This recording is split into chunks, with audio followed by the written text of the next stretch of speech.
Bad news for gardeners everywhere. Britain's thirsty lawns and flower beds are set to scorch in the coming weeks as water companies roll out hosepipe bans. Companies like Thames Water, who hemorrhage this resource through broken pipes that they've spent years not fixing, seem to have an unending flow of liquid cash to throw around, paying their chief executive a bonus of £500,000 this year.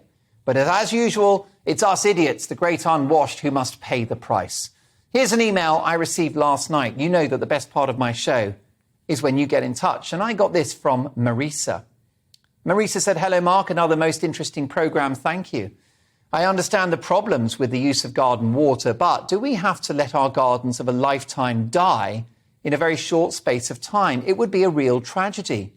I do not think that spying on the neighbours is a good principle, and we have to carry on living with them afterwards. I shall not be doing it. I wish everyone a good weekend." What a wonderful email, so typical of all of the emails that I get on this show. I've got the best viewers in the country. And you know what? Marisa is so right.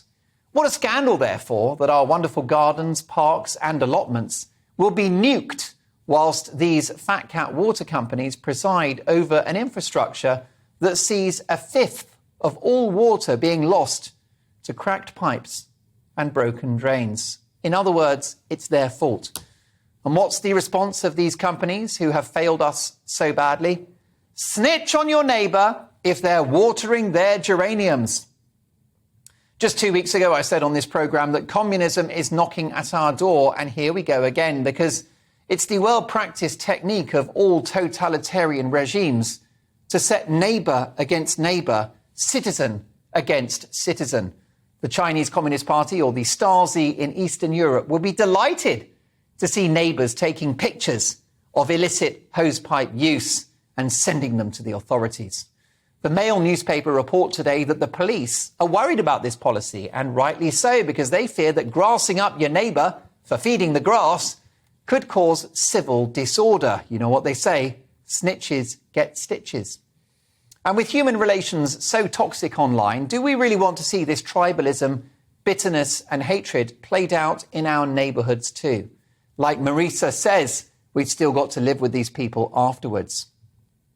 At a time when we need to get together and get the country back on the path to recovery, the last thing we need is Joan at number 38 at loggerheads with old Jim at number 40.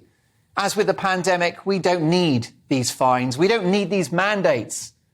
A simple message from the government, please try not to waste water at this time, would, I'm confident, do the trick. I've been more careful lately, and I'm sure you have too.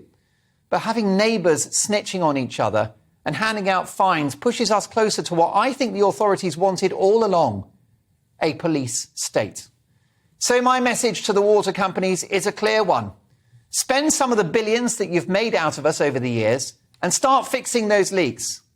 Build some bloody reservoirs, and when it comes to blaming the public for your mistakes and lack of preparedness, you can just hose pipe down. Water disaster. It's enough to make you cry, which ironically would be good for those geraniums.